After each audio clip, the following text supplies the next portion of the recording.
السلام علیکم حضور، میرا نام بشرا احمد ہے، میرے ابو جان کا نام مبشر احمد ہے اور میں جرمنی سے آئی ہوں۔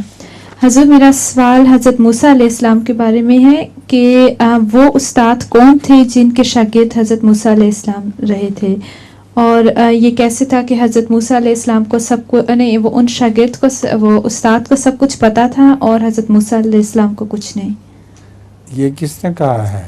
یہ ایک واقعے کے اندر لکھا ہوا ہے کہ وہ جو ہیں استاد، انہوں نے جب حضرت موسیٰ علیہ السلام ان کے ساتھ گئے تھے تو انہوں نے کشتی کے اندر سوراخ کیا تھا اور حضرت موسیٰ علیہ السلام کو نہیں پتا تھا کہ یہ کیوں کیا ہے۔ وہ کشفی نظارہ ہے جی، خضر کہتے ہیں، حضرت خضر کا واقعہ۔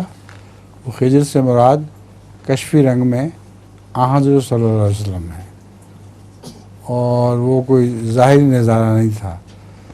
حضرت موسیٰ کا علم تو رسول اللہ علیہ وسلم کے مقابلے پہ کچھ بھی نہیں تھا، سمجھیے ہو؟ جی شکریہ۔